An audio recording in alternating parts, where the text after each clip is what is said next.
آج انشاءاللہ تعالی ہم سورہ تغابن کا آغاز کریں گے۔ یہ بھی مدنی صورتوں میں سے ایک ہے اور اس میں تقریباً 18 آیات ہیں۔ بسم اللہ الرحمن الرحیم یسبح للہ ما فی السماوات وما فی الارض۔ تسبیح بیان کرتی ہے اللہ تعالیٰ کے لیے ہر وہ چیز جو آسمانوں میں ہے اور جو زمین میں ہے۔ یہ پہلے آپ کو بتایا تھا کہ ہر چیز کی تسبیح اس کے حسب حال ہے۔ اللہ تبارک و تعالیٰ نے جس کو جس طرح اپنی تعریف، اپنی تسبیح الہام فرمائی، وہ اسی طریقے سے اپنے رب کو یاد کر رہی ہے، لیکن ہمیں اس کا شعور نہیں ہوتا، ہمیں اس کا علم نہیں ہوتا، یعنی نہ ہم اس کا احساس کر سکتے ہیں، نہ ہمیں اس کی کوئی اس کی صحیح صورت ہمارے ذہن کے اندر ہوتی ہے۔ یہ اللہ ہی بہتر جانتا ہے کہ اس کی مخلوق کس طریقے سے اس کا ذکر کر رہی ہے، کیونکہ اللہ نے ہی وہ الہام فرمایا، لیکن کر ضرور رہی ہے اس لیے کہ نص صریح سے ثابت ہے کہ جو آسمان اور زمین میں ہے اللہ تبارک و تعالیٰ کی تسبیح بیان کر رہی ہے۔ لہ الملک، اسی کے لیے ملک ہے، یعنی اسی کے لیے بادشاہت ہے، وَلَهُ الْحَمْدُ، اور اسی کے لیے تعریف ہے۔ تو اسی کے لیے بادشاہت ہے، یعنی بادشاہت حقیقی اللہ تبارک و تعالیٰ کو حاصل ہے، ورنہ زور، قوت، حکومت، گورنمنٹ تو مخلوق کو بھی حاصل ہوتی ہے، لیکن ہم مجازاً اسے مالک کہتے ہیں، حقیقی مالک اللہ تبارک و تعالیٰ ہے۔ اور اسی طرح اسی کے لیے حمد ہے، اسی کے لیے تعریف ہے۔ تو تعریف حقیقتاً تعریف اللہ تعالیٰ کی ہے، کیونکہ دنیا میں کسی بھی چیز کی اگر آپ اچھی تعریف اور خوبی بیان کرتے ہیں تو وہ اصل میں اللہ تبارک و تعالیٰ کی تعریف اور خوبی بیان ہو رہی ہے۔ اس لیے کہ اگر آپ ایک تصویر کی تعریف کرتے ہیں تو دراصل مصور کی تعریف کر رہے ہیں، اگر آپ ایک تصنیف کی تعریف کرتے ہیں تو حقیقتاً ایک مصنف کی تعریف کر رہے ہیں، کیونکہ تصنیف خود مارز وجود میں نہیں آتی، تصویر خود مارز وجود میں نہیں آتی، بلکہ تصویر کو مصور اور تصنیف کو مصنف لکھتا ہے۔ تو ہم ان چیزوں کی تعریف کریں گے تو حقیقتاً بنانے والے کی تعریف ہے۔ لہٰذا اگر آپ کسی کی شکل صورت دیکھ کر کہتے ہیں واہ ماشاءاللہ کیا خوبصورت ہیں، تو اسے کس نے خوبصورت بنایا؟ اللہ تعالیٰ نے، تو حقیقتاً تعریف اللہ کی ہو رہی ہے۔ اسی طرح جو کمال، وصف اور اچھی خوبی آپ کسی مخلوق میں دیکھتے ہیں، چونکہ وہ اللہ تبارک و تعالیٰ کی عطا کردہ ہے، لہٰذا اس وصف و خوبی و کمال پر اس مخلوق کی تعریف حقیقتاً خالق کی تعریف ہے۔ وَهُوَ عَلَى كُلِّ شَيْءٍ قَدِيرٌ، اور وہ ہر چیز پر، ہر چاہت پر قادر ہے۔ اس پہ پہلے کلام ہو گیا تھا کہ اللہ تبارک و تعالیٰ کی ذات واجب الوجود ہے،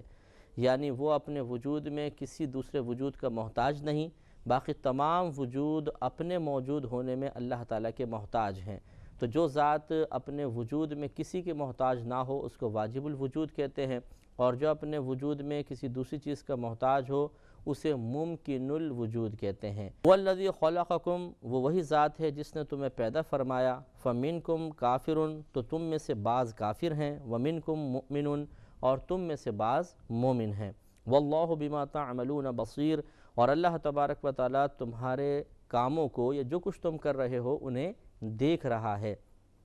اور اب آپ غور فرما لیں کہ اس سے بھی بڑی اللہ تعالیٰ کی عظمت کی طرف اشارہ ہوتا ہے کہ جو کچھ تم کام کر رہے ہو اللہ تعالیٰ اسے دیکھ رہا ہے۔ تو کام ہر شخص مختلف کر رہا ہے اور دنیا کے مختلف علاقوں میں کر رہا ہے۔ اتنے وسیع و عریض علاقے کو دیکھنا، اور پھر کوئی زمین کے نیچے کر رہا ہے، کوئی مکان کے اندر کر رہا ہے، کوئی فضا میں کر رہا ہے، کوئی جنگل میں کر رہا ہے، کوئی دریا سمندر کے اندر ورک کر رہا ہے، سب کو ملاحظہ فرمانا۔ پھر کہیں دنیا میں رات ہے، کہیں دن ہے، کہیں کوئی اور وقت ہے، تو یعنی 24 آورز جس کو ہم کہتے ہیں، اس کا مطلب یہ ہوا کہ اللہ تبارک و تعالیٰ ہم وقت چونکہ ہمیں ملاحظہ فرما رہا ہے تو وہ تھکتا نہیں ہے، وہ غافل نہیں ہے، اس کی نگاہوں سے کوئی چیز اوجھل نہیں ہے، وہ سوتا نہیں ہے، اسے اونگ نہیں آتی ہے۔ جب اتنی ساری خصوصیات آپ ایک ذات میں جمع دیکھیں گے تو یقینی سی بات ہے کہ بے اختیار دل کہے گا کہ اسی ذات کو اپنا معبود حقیقی تسلیم کرنا چاہیے، اسی ذات پر ایمان لانا چاہیے، اور اسی ذات کے احکام پر عمل کر کے اپنی آخرت کی بہتری کا سامان کرنا چاہیے۔ وہ ذات جن عقیدوں کو عقیدہ کہے کہ اسے اختیار کرو انہیں ہی صحیح عقائد تسلیم کرنا چاہیے، اور جن عقائد کے اختیار کرنے سے وہ ذات پاک منع کرے ان عقائد کو چھوڑ دینا چاہیے۔ اسی میں فلاح اور کامرانی ہے۔ اور اسی میں ہماری اخروی بقا پوشیدہ ہے۔ اگر بات سمجھیں تو انشاءاللہ عز و جل بہت ہی فائدہ ہوگا۔ خلق السماوات والارض بالحق، اس نے آسمان اور زمین حق کے ساتھ بنائے، یعنی بالکل پرفیکٹ بنائے، درست بنائے، کوئی ان میں نقص کوتاہی نظر نہیں آ سکتی۔ وصورکم، اور اس نے تمہاری صورت بنائی، فاحسن صورکم، تو کیا ہی اچھی اس نے تمہاری صورتیں بنائی ہیں۔ یعنی اللہ تبارک و تعالی نے صورت بنائی، ویسے تو پوری کائنات کا خالق اللہ تبارک و تعالی ہی ہے، لیکن خاص طور پر ہماری صورتوں کو اللہ تعالی نے اپنی طرف منسوب فرمایا، گویا کہ جو ہماری صورتیں ہیں یہ خود اللہ تعالی براہ راست ان کی تخلیق فرماتا ہے بغیر کسی وسیلے اور واسطے کے۔ یعنی ہر کام کے لیے اس نے کوئی وسیلہ اور واسطہ مقرر کیا ہے، فرشتے ہیں، رزق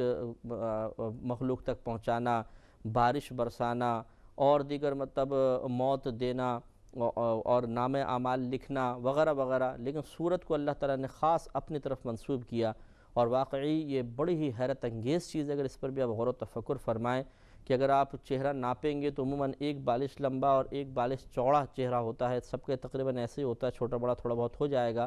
اور اتنے مختصر حصے پر ایک پیشانی، دو بھویں، دو آنکھیں، ایک ناک، دو نتنوں سمیت ہونٹ، گال بنانے ہیں، اور ہر شکل دوسرے سے مختلف بھی رکھنی ہے۔ کتنی شکلیں انسان بنائے گا؟ اب غور کرے گا، انسان کو یہ حوالے کر دیا جائے کہ تم نے مختلف تصویریں بنانی ہیں اور ہر تصویر دوسرے سے جدا گانا ہو، تو آخر ایک ٹائم آئے گا انسان تھک جائے گا اور اس کی جو میموری میں جتنی اشکال موجود ہیں وہی پھر بار بار بننا شروع ہو جائیں گی۔ لیکن پوری دنیا پہ ایک نظر ڈال لیجئے، ہزارہا لوگ آپ کی نگاہوں کے سامنے آتے ہوں گے کہ تھوڑے تھوڑے فرق کے ساتھ ایسا شکلوں کو بدل دیتا ہے کہ بالکل شکلوں سے بہترین پہچان حاصل ہو جاتی ہے اور کوئی ایک دوسرے کے مشابہ ہو کر دھوکے میں مبتلا نہیں ہوتا۔ ہاں، اس نے بہرحال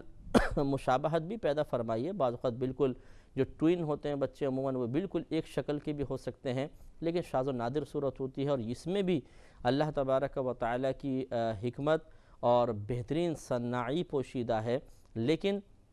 باقی آپ ویسے چہرے دیکھ لیجئے، آپ روڈ پہ کھڑے ہو جائیں، اگر بدنگاہی کا اندیشہ نہ ہو تو پھر آپ چہرے دیکھتے جائیے اور غور و تفکر کریں کہ ہر چہرہ دوسرے سے مختلف، حالانکہ اتنا سا حصہ ہے لیکن بالکل ایسا مطلب بنایا گیا ہے کہ ہر چہرہ دوسرے سے جدا گانا نظر آتا ہے، تو دل بے اختیار کیا اٹھتا ہے کہ سبحان اللہ، یقیناً بنانے والی ذات بہت ہی عظیم ذات ہے اور اس کا علم بہت ہی وسیع ہے۔ وَإِلَيْهِ الْمَصِيرُ، اور اسی کی طرف لوٹنے کا مقام ہے۔ يَعْلَمُ مَا فِي السَّمَاوَاتِ وَالْأَرْضِ، وہ جانتا ہے جو آسمانوں میں ہے اور جو زمین میں ہے، یعنی جو کچھ آسمانوں میں ہے جو کچھ زمین میں ہے سب کا علم اللہ تبارک و تعالیٰ کو ہے۔ اس سے اللہ تعالیٰ کی علمی وسعت کا اندازہ کرنا چاہیں تو کر سکتے ہیں، اگرچہ ہمارا یہ اندازہ اللہ تعالیٰ کے کل علم کو محیط نہیں ہو سکتا، گھیر نہیں سکتا، لیکن ایک اندازہ ہوگا، اور وہ اندازہ بھی ایسا ہوگا کہ ایک مطلب کامل اندازہ نہیں ہو سکتا، اس میں بہت سارا نقص نظر آئے گا، کیونکہ ہم مکمل احاطہ کر ہی نہیں سکتے ہیں۔ کائنات میں کتنی مخلوق ہیں، کتنی چیزیں ہیں، ابھی تو تحقیقات کا سلسلہ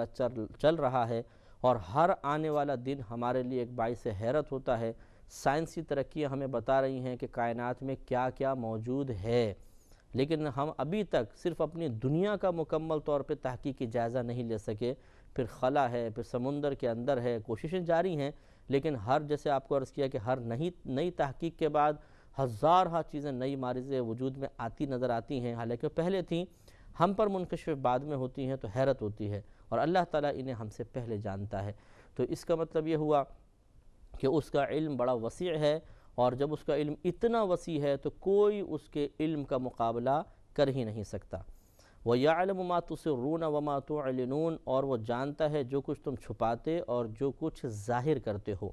یعنی ہمارے ظاہر و باطن کو اللہ تبارک و تعالی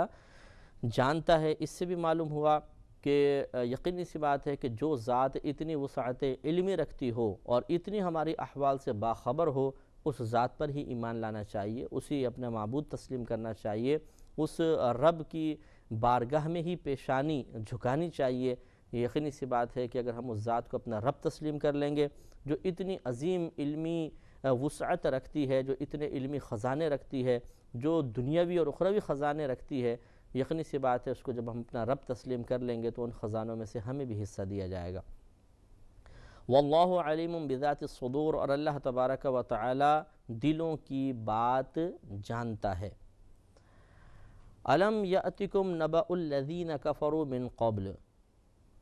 کیا تمہیں خبر نہ آئی ان لوگوں کی جنہوں نے پہلے کفر کیا؟ یہ کفار کو مخاطب کیا، کفار مکہ کو، کہ کیا تمہیں پہلے قوموں کی خبر نہیں آئی کہ جو تم سے پہلے گزر گئے تھے اور انہوں نے کفر اختیار کیا تھا؟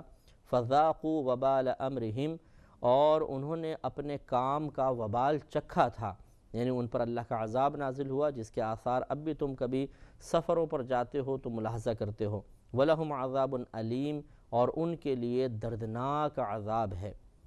ذَلِكَ بِأَنَّهُ كَانَتْ تَأْتِيهِمْ رُسُلُهُمْ بِالْبَيِّنَاتِ، یہ عذاب اس لیے ہے کہ ان کے پاس ان کے رسول آئے تھے واضح نشانیوں کے ساتھ۔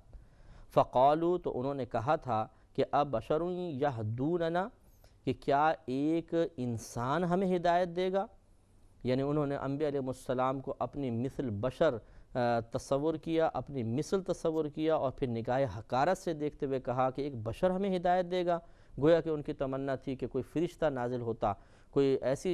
ذات نازل ہوتی جس کو ہم کم از کم اپنے سے افضل تصور کرتے اور وہ ہمیں سمجھاتی۔ تو یہ ان کا غلط خیال تھا۔ اللہ تبارک و تعالی نے جس کو منتخب فرمایا یقیناً وہی باعظمت ہے، اور جب اللہ تعالیٰ کا انتخاب ہمارے سامنے آ جائے تو پھر ہمیں اپنی پسند ناپسند کو بالکل فوقیت نہیں دینی چاہیے، بلکہ اللہ کی پسند، اللہ کے پسندیدہ بندے، اللہ تعالیٰ کے اختیار کردہ بندوں کے سامنے جھک جانا چاہیے، اپنی سوچوں کو پست کر لینا چاہیے، لیکن انہوں نے نہیں کیا اور تکبراً اس قسم کے جملے کہے، تو اللہ نے فرمایا کہ فَكَفَرُوا، تو وہ کافر ہو گئے، وَتَوَلَّوْا، اور وہ پھر گئے، سیدھے راستے سے پھر گئے، ہدایت سے پھر گئے، وَاسْتَغْنَى اللَّهُ، اور اللہ تبارک و تعالیٰ بے نیاز ہے، یعنی اللہ تبارک و تعالیٰ بے نیازی سے اللہ نے کام لیا کہ ان کی کوئی پرواہ نہیں ہے کہ ان کو منانے کے لیے یا ان کے پھر جانے کے کوئی اللہ تعالیٰ پر کوئی اثر مرتب ہوتا اور اللہ نے کوئی نرمی اور آسانی دے دیتا، ایسا نہیں۔ اللہ تعالیٰ نے تو بے نیازی فرمائی، واللہ غنی حمید، اور اللہ تبارک و تعالیٰ بے نیاز ہے، اسے سراہا گیا ہے ہر خوبی کے ساتھ۔ حمید اسے کہتے ہیں جس کو تمام خوبیوں کے ساتھ سراہا جائے، اس کی تعریف اور حمد اور مدح کی جائے، تو اللہ تبارک و تعالیٰ بے نیاز ہے اور وہ اثر قبول کرنے سے پاک و صاف ہے۔ لہٰذا ان کی اس بے اعتنائی کی وجہ سے ایسا نہیں ہوا کہ کوئی معاذ اللہ تعالیٰ کے اوپر کوئی اثر مرتب ہوا ہو، بلکہ اللہ نے ان کی اس بے رخی اور اس منہ پھیرنے کی بد عادت کی وجہ سے انہیں عذاب میں مبتلا کیا اور وہ ہلاک و برباد ہو گئے۔ زعم الذین کفروا، گمان کیا ان لوگوں نے کہ جنہوں نے جو کافر ہوئے کہ لن یبعثوا، کہ انہیں ہرگز نہیں اٹھایا جائے گا، انہوں نے گمان کیا۔ قل، اے حبیب کریم صلی اللہ علیہ وسلم آپ فرما دیجئے بلا، ہاں کیوں نہیں، وربی، میرے رب کی قسم، لتبعثن، کہ ضرور ضرور تم اٹھائے جاؤ گے، ثم لتنبؤن بما عملتم، اور پھر ضرور ضرور تمہیں تمہارے اعمال کی خبر دی جائے گی، جو کچھ تم دنیا میں کرتے رہے تھے۔ تو یہ ایک عربی کا قاعدہ ہے کہ جب فعل مضارع، وہ فعل ہوتا ہے کہ جس میں زمانہ حال اور زمانہ مستقبل دونوں پائے جاتے ہیں، یعنی اس ایک ہی لفظ کو آپ اگر زمانہ حال کے پریزنٹ کے لیے یوز کرنا چاہیں کر سکتے ہیں، اگر فیوچر کے لیے یوز کرنا چاہیں تو کر سکتے ہیں۔ اب اس میں اگر اس کو فیوچر کے لیے آپ استعمال کرنا چاہیں اور بہت زیادہ تاکید اور سختی پیدا کرنا چاہیں تو اس کے شروع میں ایک لام لگائی جاتی ہے اور آخر میں نون مشدد لگا دیا جاتا ہے، تو اس میں سختی اور تاکید پیدا ہو جاتی ہے۔ جیسے یضربو معنی ہوگا وہ شخص مارے گا، اور لا یضربن اگر آپ کہہ دیں گے تو اس کا معنی ہوگا کہ وہ شخص ضرور ضرور مارے گا، تاکید پیدا ہو گئی، سختی پیدا ہو گئی۔ اور یہ اس لیے تاکید لائی جاتی ہے، سختی پیدا کی جاتی ہے تاکہ سامنے والے کا ذہن اگر کسی قسم کے شک و شبے کا شکار بھی ہو تو وہ اپنے ذہن کو صاف کرے کہ نہیں بے سختی بہت زیادہ ہے، یقیناً ایسا ہوگا۔ تو اللہ تعالیٰ نے یہ دونوں صیغے اپنے حبیب کریم صلی اللہ علیہ وسلم کے ذریعے لام تاکید اور نون تاکید کے ساتھ بیان فرمائے کہ لَتُبْعَثُنَّ، ضرور ضرور تم اٹھائے جاؤ گے، ثُمَّ لَتُنَبَّؤُنَّ، اور ضرور ضرور تم سے حساب ہوگا یا خبر دی جائے گی، بِمَا عَمِلْتُمْ، تمہارے اعمال کی۔ وَذَلِكَ عَلَى اللَّهِ يَسِيرٌ، اور یہ اللہ تعالیٰ پر آسان ہے، یعنی اٹھانا یہ بھی بالکل آسان ہے، اور تمہارے اعمال کی خبر دینا یہ بھی بہت آسان ہے، کیونکہ وہ تمہارے تمام اعمال کو ملاحظہ فرما رہا ہے۔ ان اعمال کو ایک مقام پر تحریری شکل میں جمع کر دینا کہ اگر کرامن کاتبین کی تحریر کو اس کے ظاہری معنی پر رکھا جائے تو باقاعدہ کرامن کاتبین ہمارے اعمال کو لکھ رہے ہیں، اور یہ لکھا ہوا جو ہمارا تمام ایک سمجھیں رجسٹر ہے، یہ بروز قیامت اللہ تبارک و تعالی ہمارے ہاتھ میں دے گا، جس کو نامہ اعمال کہتے ہیں، اور ہمیں اپنے اعمال کو پڑھ کر خود سنانا ہوگا۔ اس طریقے سے اللہ تعالیٰ کی طرف سے ہمارے اعمال کی ہمیں خبر دے دی جائے گی۔ وہ اعمال جو شاید ہم کر کے بھول چکے ہیں، لیکن اللہ تبارک و تعالیٰ بھولنے سے پاک و صاف ہے، وہ ان تمام اعمال کی ہمیں خبر دے گا۔ اور یہ اللہ تعالیٰ پر کوئی مشکل نہیں ہے، بالکل آسان ہے، اور اس کو مشکل سمجھنے والا انتہائی بے وقوف ہے، کیونکہ اگر وہ اس کی آسانی کو جاننا چاہتا ہے تو موجودہ کائنات کے نظام پر تفکر کر لے، وہ فوراً زبان سے کہے گا کہ بے شک جو ذات پاک اس پوری کائنات میں روزانہ تقسیم رزق فرما رہی ہے، لوگوں کو ملاحظہ فرما رہی ہے، ان کے اعمال کا حساب و کتاب رکھ رہی ہے، اس ذات کے لیے کیا مشکل ہے۔ اور جس طریقے سے چیزیں پیدا ہو رہی ہیں، بچے پیدا ہوتے ہیں، بچہ پیدا ہونے کا نظام آپ دیکھیے کہ ماں کے پیٹ میں جو 8-9 مہینے تک وہ غذا پاتا ہے، اور کس طرح خود بخود اس کے اعضاء اندر بنتے ہیں، یعنی اللہ کے حکم سے بنتے ہیں، اللہ تعالیٰ ہی ان کو بنواتا ہے، یہ بناتا ہے۔ لیکن ہمارے لیے تو ایسا ہی ہے کہ ایک آٹومیٹک فیکٹری ہے اندر، اور بچہ تیار ہو رہا ہے، تو جو رب کریم ایک پانی کی بوند سے اس طرح ایک خوبصورت بچہ بنا دیتا ہے، گوشت پوشت کا ہڈیوں والا بچہ بنا دیتا ہے، خوبصورت بچہ جس کی آنکھیں ہیں، ناک ہیں، ہونٹ ہیں، زبان ہیں، اور وہ پھر اس کے بعد جب دنیا میں آ جاتا ہے تو آہستہ آہستہ بڑھ کر ایک تناور درخت کے مثل مضبوط ہو جاتا ہے، تو اس رب کے لیے آخرت میں اٹھانا کون سا مشکل ہے۔ تو گویا کہ اللہ تبارک و تعالیٰ کی دنیا میں جو تخلیق ہے، اس پر اگر غور و تفکر کیا جائے، اور کائنات کو جو نظام چل رہا ہے اور جس انداز سے اللہ تعالیٰ اس نظام کو چلا رہا ہے، اگر اس کو بار بار ذہن میں لایا جائے تو آخرت میں اٹھایا جانا اور نامہ اعمال کا ہمارے سامنے پیش ہونا یہ کوئی مشکل محسوس نہیں ہوگا، یہ کام بہت ہی اللہ کے لیے بہت ہی آسان محسوس ہوگا۔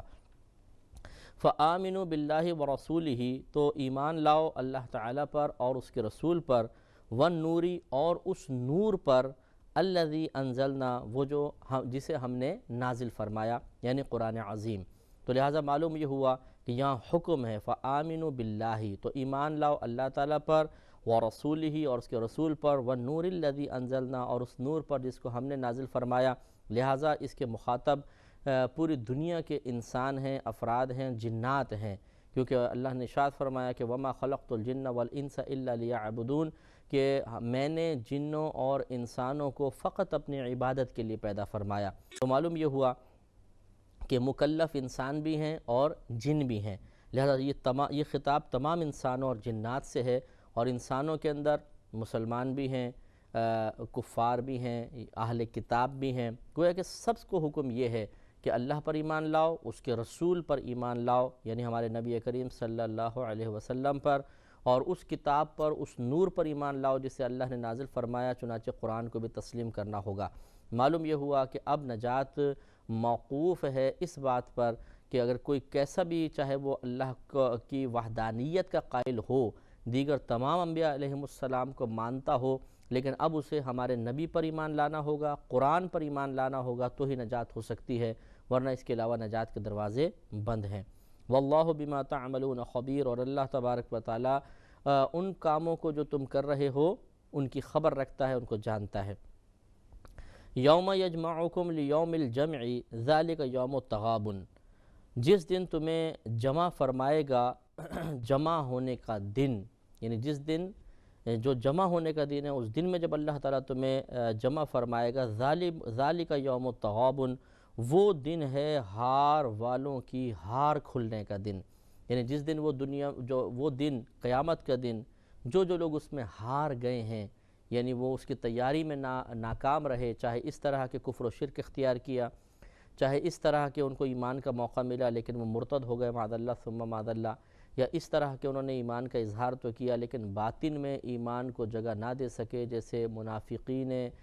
زمانہ نبوی تھے صلی اللہ علیہ وسلم، تو ان تمام لوگوں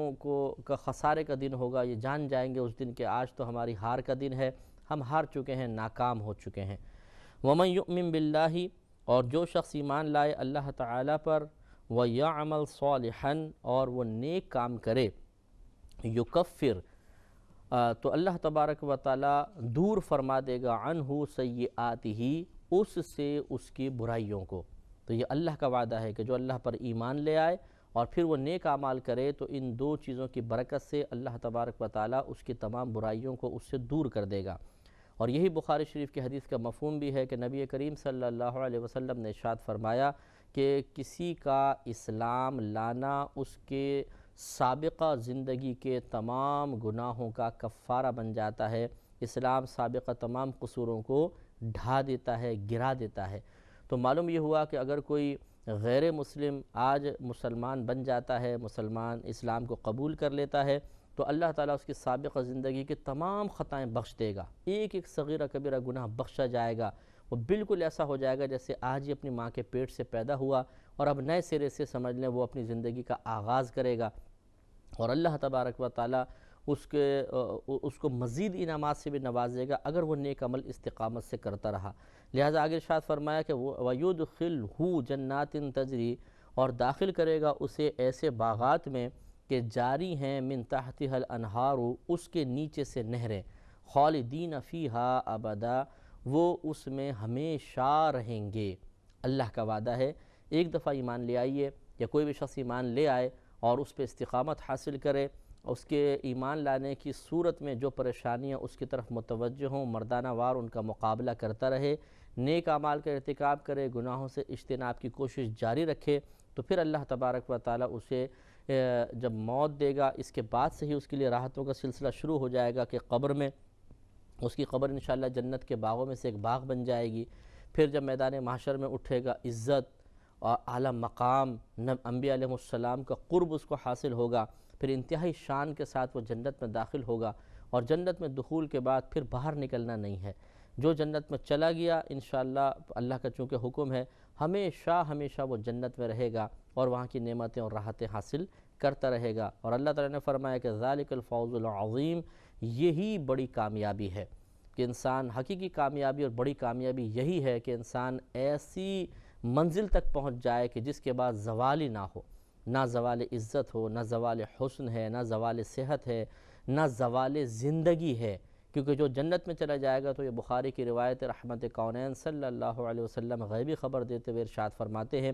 کہ جب جنتی جنت میں چلے جائیں گے تو اللہ تعالیٰ کی طرف سے ایک منادی، ندا دینے والا اس طرح ندا دے گا کہ اے جنتیوں خوش ہو جاؤ، اب تم ہمیشہ جنت میں رہو گے، کبھی اس سے نکالے نہیں جاؤ گے، تم ہمیشہ جوان رہو گے، کبھی بوڑھے نہیں ہوگے، تم ہمیشہ تندرست رہو گے، کبھی بیمار نہیں پڑو گے، تم ہمیشہ خوش رہو گے، تمہیں کوئی مصیبت نہیں پہنچے گی۔ تو آپ خود سوچئے کہ جب اس قسم کی ندا آئے گی تو کس قدر خوشی ہوگی اس ایک ندا سے ہی، کیونکہ وہ منادی اپنے پاس سے نہیں کہہ رہا، وہ تو اللہ کا پیغام پہنچا رہا ہے، اور لا تبدیل لکلمات اللہ، اللہ کے کلمات بدلتے نہیں ہیں۔ لہٰذا اس وعدہ خداوندی کو سننے کے بعد انسان کو کتنی خوشی ملے گی کہ وہ ایک اضافی خوشی ہوگی، اور اس کے بعد پھر دائمی آرام، دائمی نعمتیں، دائمی آسائشیں۔ لہٰذا دنیا میں تھوڑا سا محنت کر لینا آخرت کی ان دائمی آسائشوں کا سبب بنے گا، ہمیں سوچنا چاہیے۔ والذین کفروا، اب یہ جیسے کہ آپ کو معلوم ہے کہ اسلوب قرآنیہ اکثر ایسے ہی نظر آتا ہے کہ منافقین کا تذکرہ، کفار کا تذکرہ ہوتا ہے تو اس کے بعد مومنین کا تذکرہ، یہ کبھی مومنین کا تذکرہ فرما دیا جاتا ہے تو کفار کا تذکرہ ہوتا ہے، کیونکہ تقابل، مقابلہ اور ضد کا ذکر، یعنی متقابل کا ذکر کر دینا، کسی ضد کا ذکر کر دینا، اس سے بات اچھی سمجھ میں آتی ہے، معرفت بہت اچھی حاصل ہو جاتی ہے۔ لہٰذا ابھی مومنین کا تذکرہ فرمایا تو ساتھ ساتھ پھر کفار کا ذکر بھی فرمایا کہ والذین کفروا، اور وہ جو کافر ہوئے، وَكَذَّبُوا بِآيَاتِنَا، اور انہوں نے ہماری آیات کو جھٹلایا، ان کی تکذیب کی، اولئک اصحاب النار، یہی لوگ دوزخی ہیں، خالدین فیہا، وہ اس میں ہمیشہ ہمیشہ رہیں گے، وَبِئْسَ الْمَصِيرُ، اور یہ کیا ہی برا انجام ہے، کیا ہی بری پلٹنے کی جگہ ہے۔ ما اصاب من مصیبت الا باذن اللہ، کہ جو بھی کوئی مصیبت تم تک پہنچتی ہے وہ اللہ تعالیٰ کے حکم سے ہے، یعنی جو بھی مصیبت ہمارے پاس آتی ہے وہ اللہ کے حکم سے ہے۔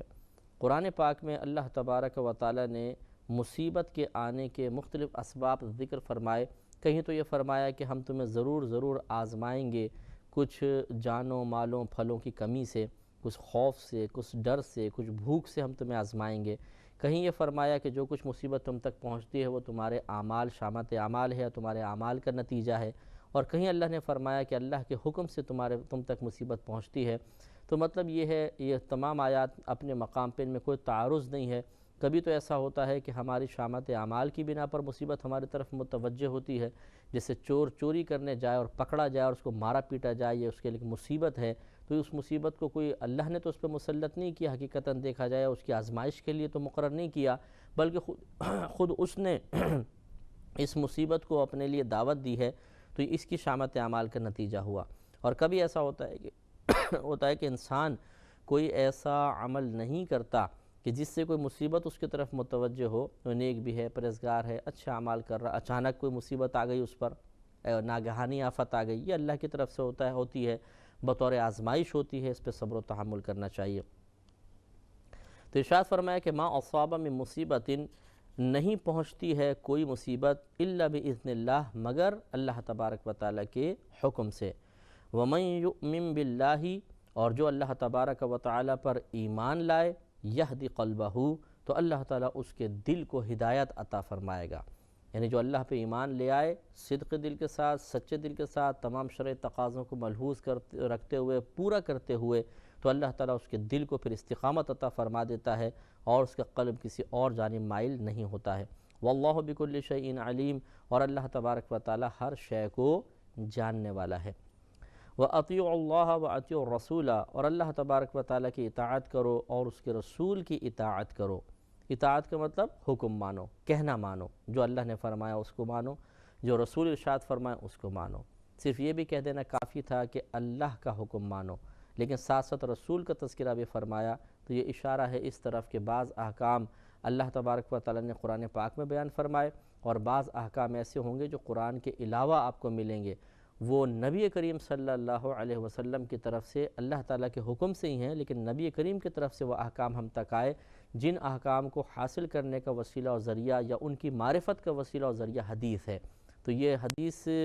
کہ حجیت حدیث، یہ یعنی حدیث بھی ایک دلیل ہے، اس کے لیے ایک بڑی قوی دلیل یہ بنتی ہے کہ رسول کی اطاعت، اگر تو صرف قرآن سے ہی اطاعت ہوتی تو یہ تو پھر اتنا کافی تھا، اللہ تعالیٰ فرماتا ہے کہ اللہ کی اطاعت کرو، لیکن رسول کی بھی اطاعت کرو، اس کا مطلب ہے بعض احکام اللہ تبارک و تعالیٰ اپنے حبیب کریم صلی اللہ علیہ وسلم کے وسیلے سے، آپ کے ذریعے سے ہم تک پہنچائے گا، اور وہ حدیث سے ہمیں معلوم ہوتے ہیں۔ فَإِن تَوَلَّيْتُمْ، پھر اگر تم منہ پھیرو، فَإِنَّمَا عَلَىٰ رَسُولِنَا الْبَلَاغُ الْمُبِينُ، تو خوب اچھی طرح جان لو کہ ہمارے رسول پر تو صرف واضح طور پر پہنچا دینا ہے۔ یہ بڑی نفیس بات ہے، قرآن کی ہر بات نفیس ہے، لیکن اس پر تفکر فرمایا جائے تو پھر بعثت نبی کا ایک بڑا واضح مقصد سامنے آتا ہے کہ نبی کا کام یہ نہیں ہے، اسے اس لیے مقرر نہیں کیا گیا کہ وہ کسی کو منزل مقصود تک پہنچائے، بلکہ اس کا کام ہے منزل مقصود کی طرف رہنمائی کرنا، نشاندہی کرنا، کہ دیکھو یہ منزل، یہ ہے تمہاری منزل، یہ حق ہے، سچ ہے، درست ہے، اور یہ تمہاری منزل نہیں ہے، یہ گمراہی ہے، یہ باطل اشیاء ہیں، یہ ناحق چیزیں ہیں، ان سے بچو۔ نبی کا کام ختم۔ اب اس کے بعد نبی معاذ اللہ قصوروار نہیں ہے کہ اگر کوئی ایمان لے کر نہیں آتا، لہذا نبی کریم صلی اللہ علیہ وسلم کے دور میں بہت سے کافر ہی رہے اور کفر کی حالت میں مر گئے، تو اس میں نبی کریم صلی اللہ علیہ وسلم کا معاذ اللہ کوئی قصور ثابت نہیں ہوگا، آپ کی تبلیغ کی کمی، کوتاہی یا قصور ثابت نہیں ہو سکتا، اس لیے کہ نبی کا کام تھا واضح طور پہ پہنچا دینا، اور وہ انہوں نے پہنچایا، بس ان کا کام ختم ہو گیا۔ اب اس کے بعد ہدایت انہوں نے اگر قبول نہیں کی تو یہ ان کا اپنا قصور ہے، نبیوں کا قصور متصور نہیں ہوگا۔ اللہ لا الہ الا ہو، اللہ تبارک و تعالی نہیں ہے کوئی معبود مگر وہی، یعنی اللہ کے سوا کوئی معبود نہیں، کوئی عبادت کے لائق نہیں۔ وعلی اللہ، اور اللہ ہی پر، فلیتوکل المؤمنون، تو مومنین کو چاہیے کہ وہ توکل کریں، بھروسہ کریں۔ اور توکل کی تعریف آپ کو پہلے بھی بتائی تھی کہ توکل کا مطلب ترک تدبیر نہیں ہوتا، بلکہ توکل کا مطلب یہ ہوتا ہے کہ تدبیر اختیار کر کے کام کو مکمل کر کے اس کے انجام کے سلسلے میں اللہ تعالیٰ کی طرف سے بہتری کی امید رکھنا، یہ ہے توکل۔ تو توکل ترک کوشش کی دعوت نہیں دیتا ہے، یا کوشش توکل کے منافی یا خلاف نہیں ہوتی ہے۔ کوشش ضرور کریں، تدبیر اختیار کریں، مشاورت کے ساتھ کام کریں، لیکن اس کام کے انجام کے سلسلے میں دل کو مطمئن رکھیں کہ جو اللہ چاہے گا ہوگا، اور حسن ظن قائم رکھیں کہ بہتر ہی ہوگا میرے حق میں۔ چنانچہ اگر بالفرض تمام تر کوشش کے باوجود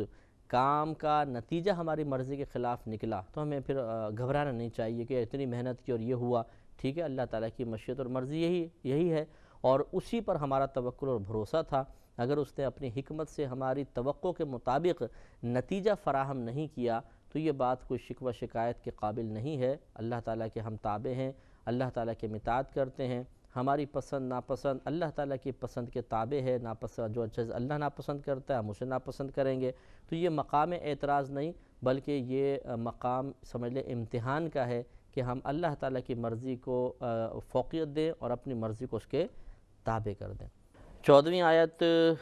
کے بیان سے پہلے اس کا شان نزول سماعت فرما لیں کہ کچھ صحابہ کرام ایسے تھے کہ جب ہجرت کا حکم ہوا تو ان کے بیوی بچوں نے ان کو روکا اور کہا کہ اگر آپ ہمیں چھوڑ کر چلے جائیں گے تو ہم بیار و مددگار رہ جائیں گے اور یہاں کے کفار غلط قسم کا معاملہ کر سکتے ہیں، اور آپ کچھ عرصے ٹھہر جائیں۔ تو وہ صحابہ کچھ عرصے ٹھہرے اور بعد میں انہوں نے ہجرت کی۔ جب وہ مدینہ منورہ پہنچے تو انہوں نے دیکھا کہ جو پہلے صحابہ کرام علیہم رضوان ہجرت کر چکے تھے وہ علم حاصل کرنے کی برکت سے بڑے فقیہ اور ماہر ہو چکے تھے۔ اس وقت ان کو اپنی ہجرت میں دیر کرنے پر افسوس ہوا اور انہوں نے ارادہ کیا کہ اپنے بیویوں کو چھوڑ دیں یا ان پر نان نفقے کی تنگی کریں بطور سزا۔ تو اس کو پھر منع کیا گیا اور اولاد کو اور مال کو ایک آزمائش قرار دیا گیا، اور مال اور اولاد کے سلسلے میں احتیاط کا حکم دیا گیا۔ اس پہ انشاءاللہ تفصیلی کلام کریں گے۔ تو اللہ تبارک و تعالی نے ارشاد فرمایا، یا ایھا الذین آمنو، اے ایمان والو، انا من ازواجکم و اولادکم عدوا لکم، کہ بے شک تمہاری ازواج میں سے کچھ اور تمہاری اولاد میں سے بعض تمہارے دشمن ہیں، فاحذروہم، تو ان سے احتیاط رکھو، ان سے بچو، ان سے احتیاط رکھو، وَإِن تَعْفُوا، اور اگر تم درگزر کرو، وَتَصْفَحُوا، اور معاف کر دو، یا تعفو سے معاف لے لیں، تصفحو سے درگزر لے لیں، دونوں ایک دوسرے کے معنی میں استعمال ہوتے ہیں، وَتَغْفِرُوا، اور انہیں بخش دو، فَإِنَّ اللَّهَ غَفُورٌ رَحِيمٌ، تو بے شک اللہ تبارک و تعالیٰ بخشنے والا مہربان ہے۔ تو اس میں اللہ تبارک و تعالیٰ نے بعض ازواج، بعض اولاد کو سرپرست کا دشمن قرار دیا اور پھر احتیاط کا حکم دیا۔ یہ ان صورتوں میں، اب یہ تو ایک خاص واقعہ تھا، لیکن یہ ان تمام صورتوں کو یہ آیت شامل ہوگی کہ جن میں بیوی بچوں کی طرف سے شوہر ان کے مطالبات سے یا ان کے جذبات و کیفیات و احساسات سے مجبور ہو کر کسی گناہ، کسی خطا کی طرف مائل ہو جائے۔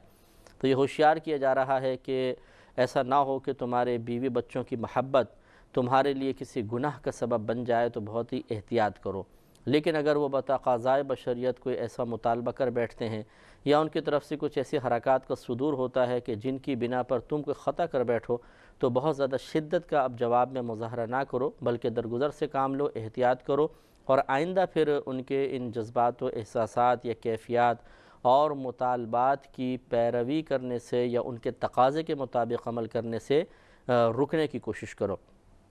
تو بیوی بچوں کے ہر مطالبہ یہ کوئی غلط نہیں ہوتا، لیکن بعض اوقات ایسا ہوتا ہے کہ زوجہ ہیں یا بچے ہیں وہ کسی حرام چیز کی خواہش کرتے ہیں، تو یہ تو اطاعت کبھی بھی نہیں کی جائے گی اگر وہ کوئی حرام یا ناجائز امر کی طرف اشارہ کریں کہ ہمیں فلاں چیز چاہیے اور وہ فلاں چیز کوئی حرام ہو مثال کے طور پر، تو یہ ہرگز اس میں تو اطاعت نہیں ہوگی۔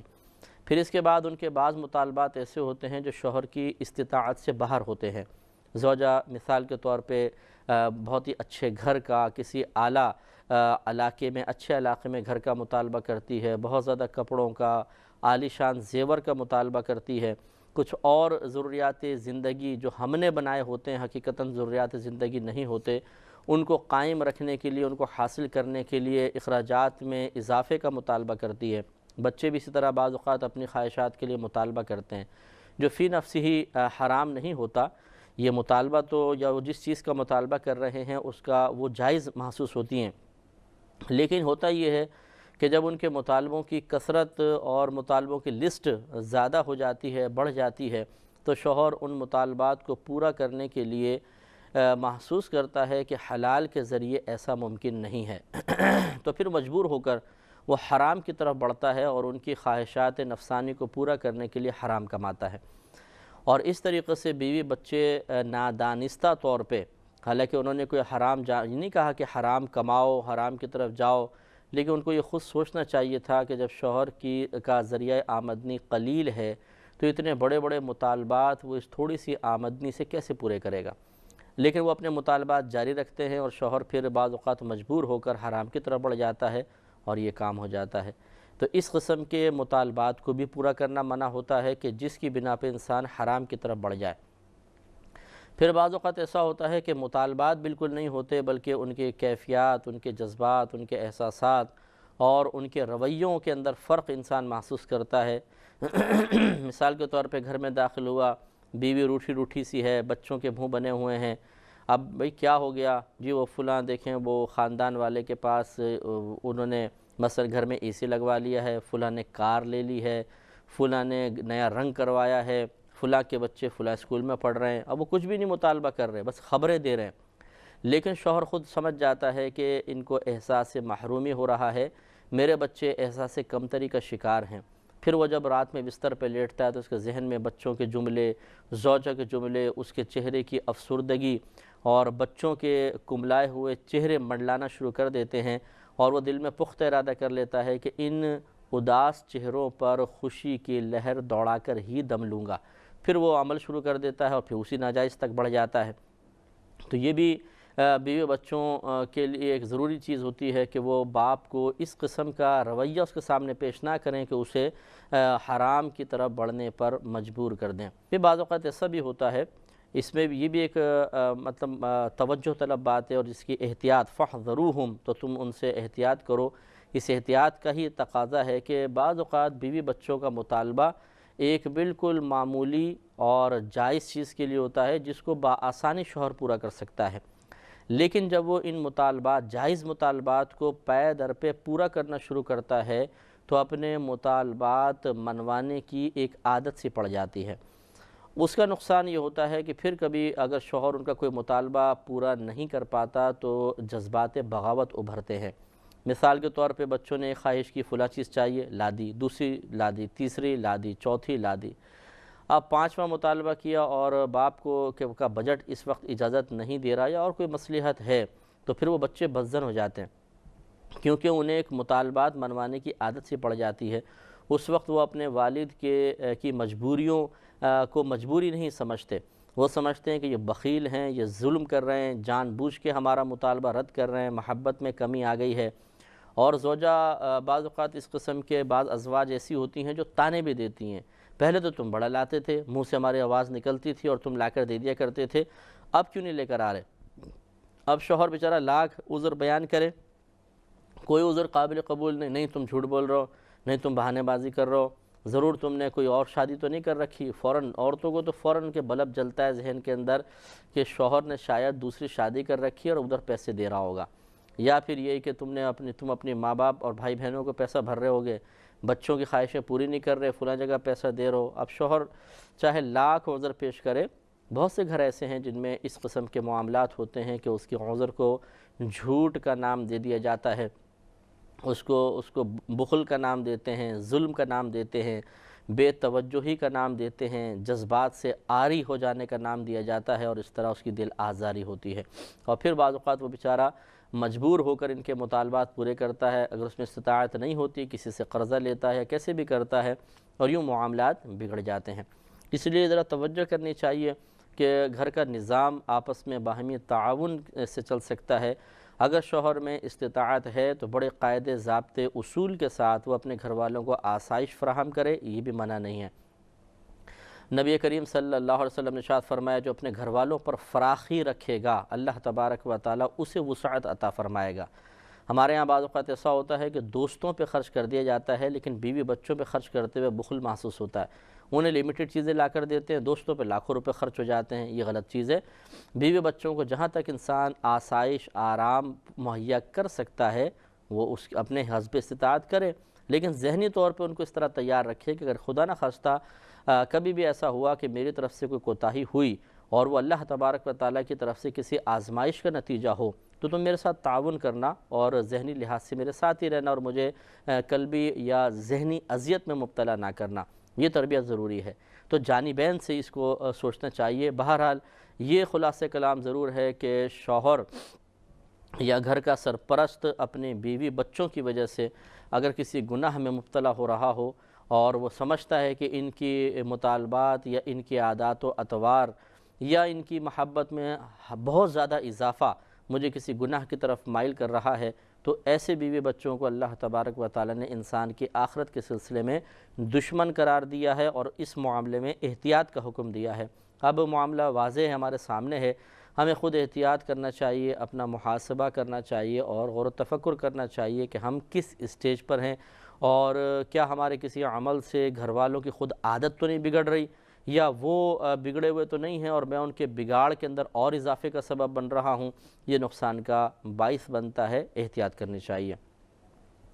لہٰذا آگے مزید ارشاد فرمایا کہ انما اموالکم و اولادکم فتنہ واللہ عندہ اجر عظیم، محض تمہارے اموال اور تمہاری اولاد ایک آزمائش ہے اور اللہ تبارک و تعالی اسی کے پاس اجر عظیم ہے۔ تو اللہ تعالیٰ نے مالوں کو اور اولاد کو ہمارے لیے ایک آزمائش قرار دیا ہے۔ مال کی آزمائش مختلف طریقے سے ہوتی ہے، ایک کمانے کے اندر کہ حلال ذریعہ اختیار کیا جائے، انسان سمجھتا ہے کہ حرام کے ذریعے کماؤں گا کثرت سے آئے گا، حلال کے ذریعے کماؤں گا تھوڑا آئے گا، حالانکہ یہ ایک تصور ہوتا ہے صرف۔ اصل اصول تو یہ ہے کہ اللہ تبارک و تعالی نے قرآن عظیم میں خود ارشاد فرمایا کہ وَمَا مِن دَابَّةٍ فِي الْأَرْضِ إِلَّا عَلَى اللَّهِ رِزْقُهَا، کہ زمین پر چلنے والی کوئی چیز ایسی نہیں ہے کہ جس کا رزق اللہ کے ذمہ کرم پر نہ ہو۔ ایک بات تو یہ کہ اللہ تعالیٰ عطا فرمائے گا رزق، دوسری بات کہ نبی کریم صلی اللہ علیہ وسلم نے ارشاد فرمایا کہ قلم قدرت لوگوں کا رزق لکھ کر خشک ہو چکا ہے، اب کسی پرہیزگار کی پرہیزگاری اس کو بڑھا نہیں سکتی اور کسی کا فسق و فجور اسے کم نہیں کر سکتا۔ یعنی جو اللہ تعالیٰ نے آپ کی میری قسمت میں ایک رزق کی مقدار لکھ دی ہے، اگر پوری دنیا جمع ہو جائے تو ایک دانہ چھین کے نہیں لے جا سکتی، اور اگر پوری دنیا مل کر اس میں اضافے کی کوشش کرے تو ایک دانے کا اضافہ نہیں کر سکتی۔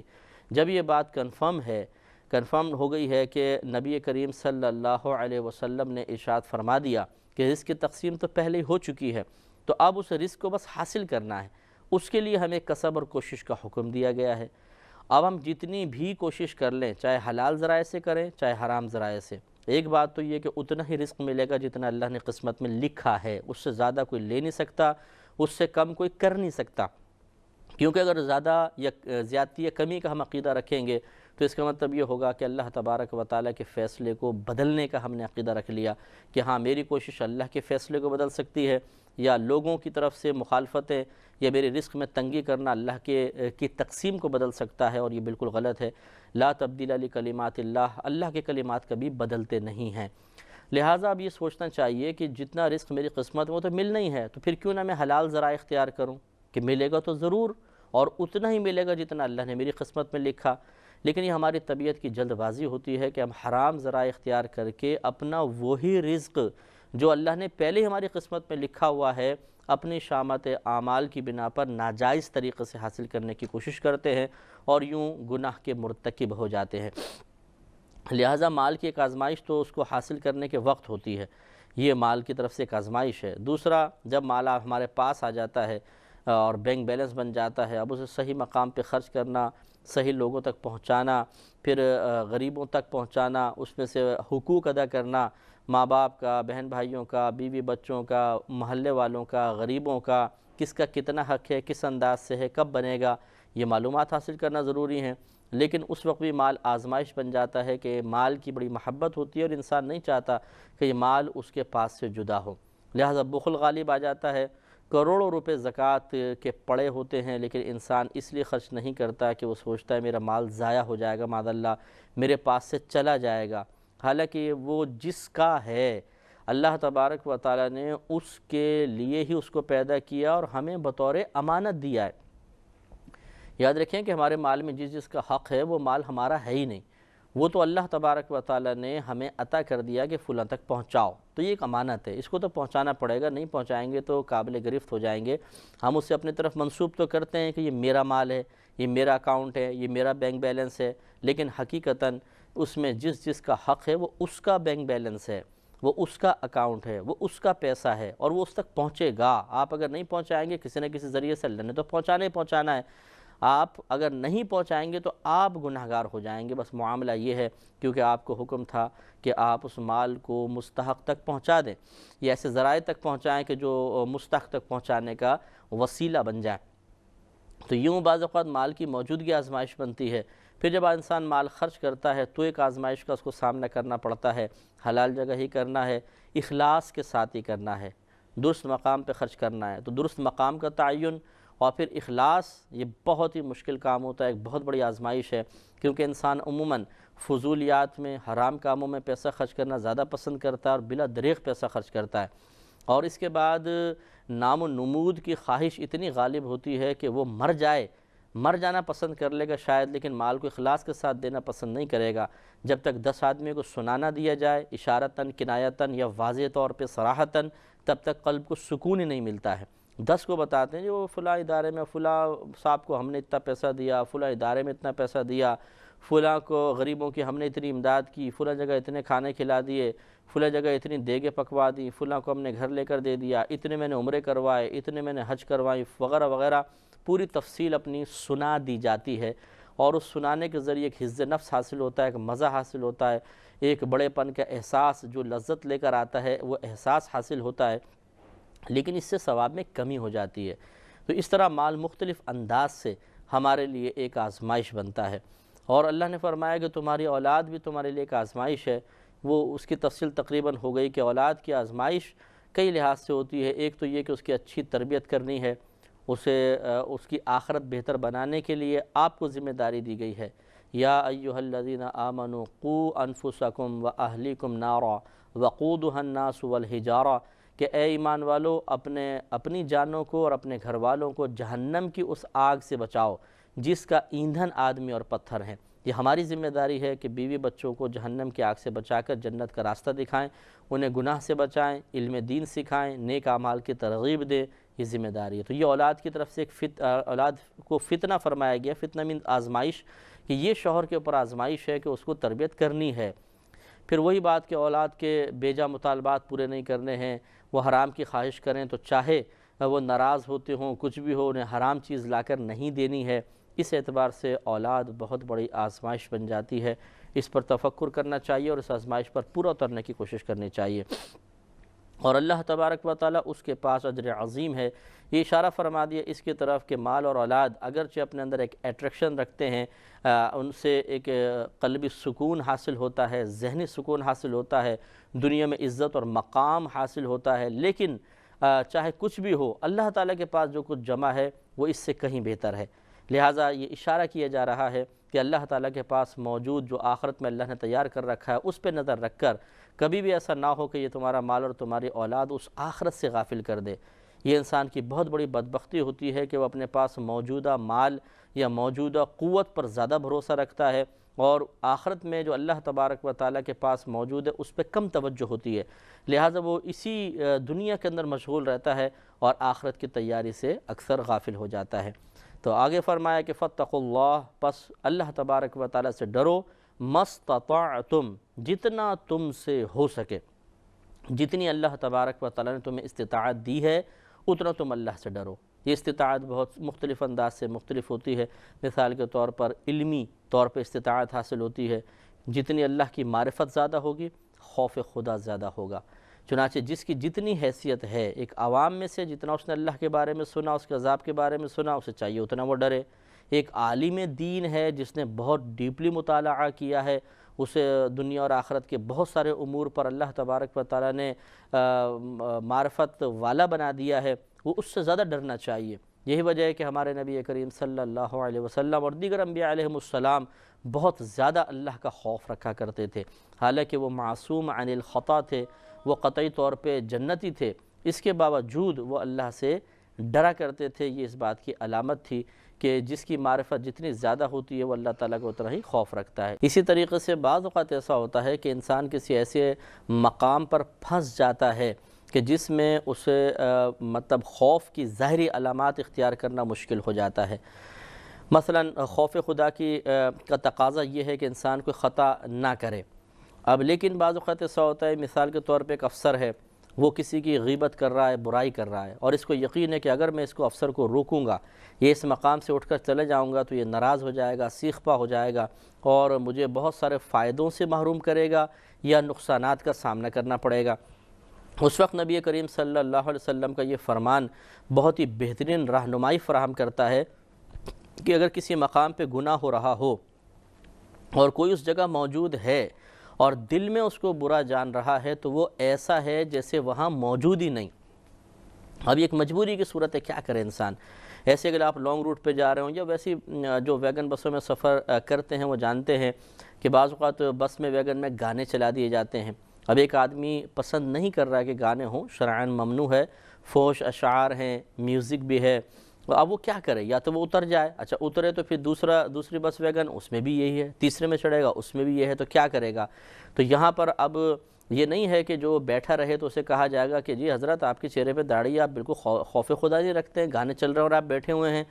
یہاں پر اب جتنا استطاعت ہے، اس کی ہمت ہے، وہ اللہ کا خوف دل میں رکھے،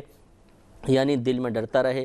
کراہت کے ساتھ وہ بیٹھے، یعنی دل میں ناپسندیدگی رکھے، توجہ کے ساتھ نہ سنے، کان میں آواز آئے وہ ایک الگ بات ہے، باہر دیکھنے کی کوشش کرے یا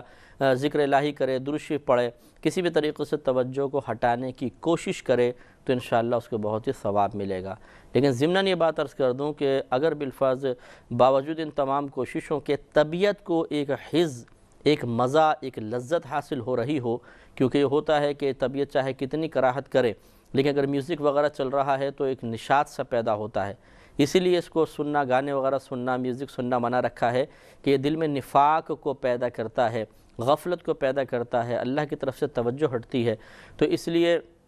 اگر اس قسم کی دل میں کراہت رکھنے کے باوجود پھر بھی نفس پسند کر رہا ہو یا طبیعت کو اچھا لگ رہا ہو تو یہ انشاءاللہ اللہ کی طرف سے معاف ہوگا۔ اسی طریقے سے بہت ساری اس کی مثالیں ہیں، ہم خلاصہ کلام یہی کرتے ہیں کہ جتنا انسان اللہ کے خوف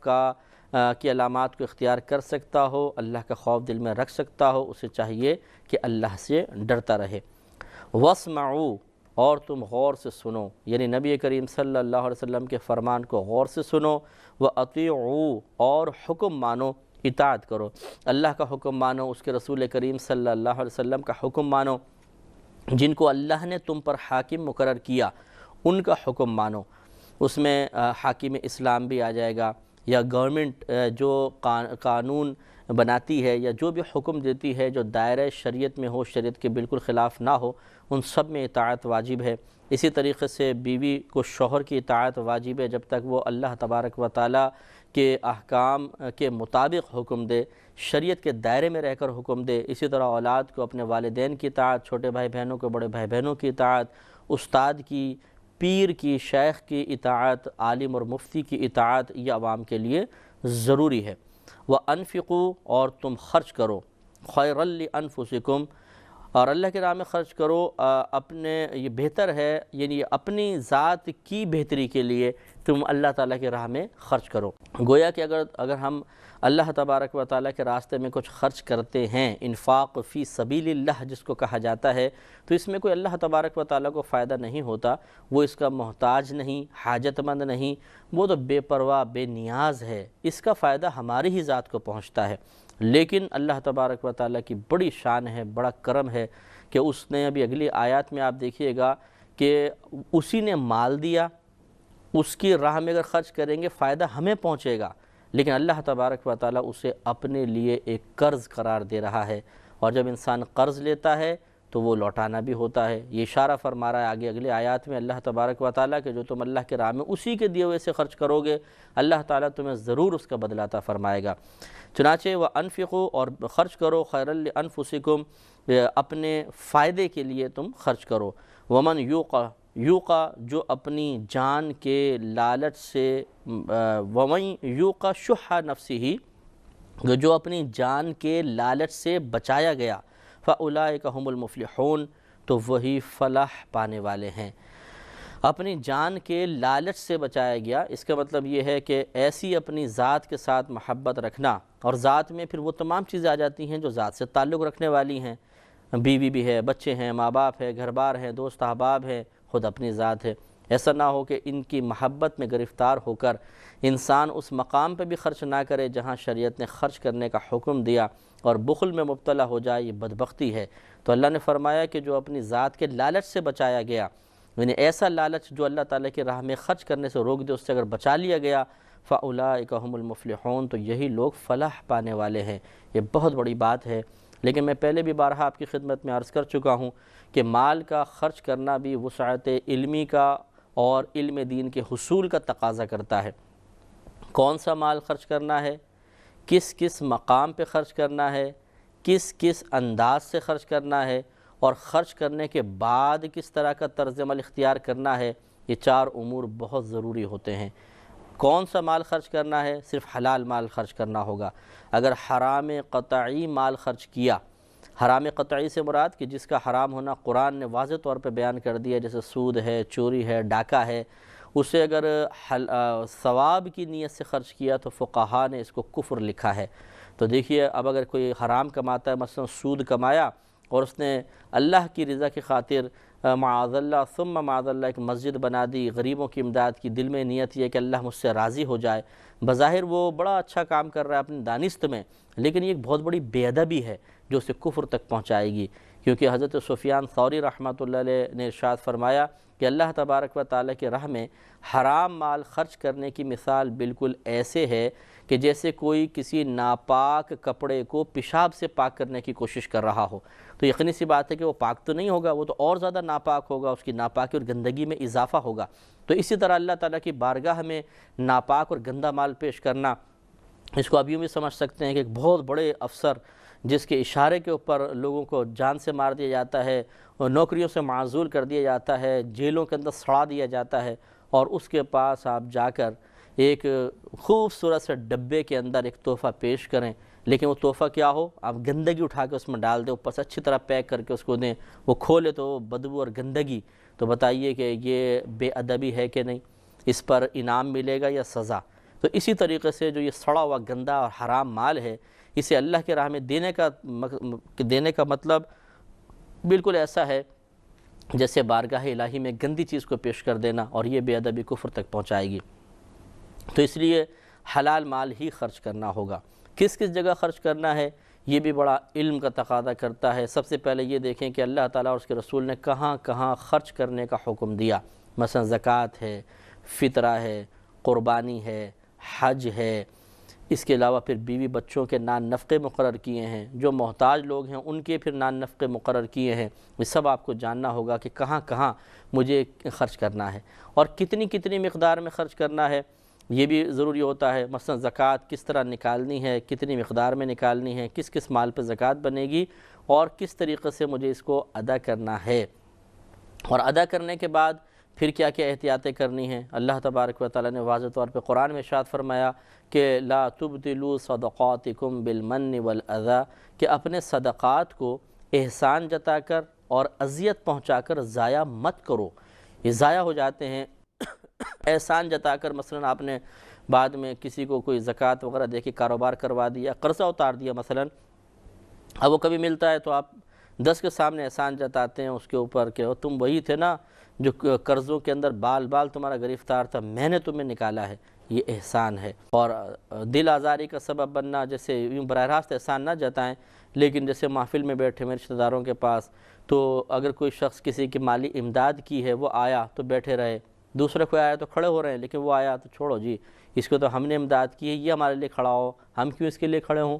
اور اسی طریقے سے اگر وہ بیٹھا ہوا ہے، سب سے ہاتھ ملایا، اس کو نظر انداز کر دیا یا آخر میں ہاتھ ملایا، یہ اذیت پہنچانا ہے۔ اس کا مطلب ہے کہ آپ نے جو اس کے ساتھ اچھا سلوک کیا تھا، جو احسان کیا تھا، اس کی بنا پر آپ نے اسے حقیر اور کمتر سمجھنا شروع کر دیا، اس کی عزت نفس مجروح کرنا اپنے لیے حلال سمجھ لیا، حالانکہ یہ تو جائز نہیں ہے۔ تو اس سے بھی صدقات انسان کے ضائع ہو جاتے ہیں۔ تو اس لیے بہت ہی ضروری ہے کہ انسان اس کا علم سیکھے، یا پھر مال خرچ کرنے سے پہلے کسی سے اچھی معلومات حاصل کر لے۔ کوئی آپ کے قریب میں کوئی عالم دین ہوں، مفتی ہوں، ان سے آپ معلوم کریں کہ مجھے کس انداز سے خرچ کرنا ہے، کس کس مال میں سے خرچ کرنا ہے، کتنا خرچ کرنا ہے، اور کیا کیا میں عمل کروں کہ میرا یہ ذخیرہ، مال کا ذخیرہ آخرت میں مجھے اچھے انداز سے مل جائے۔ یہ بہت ضروری ہے۔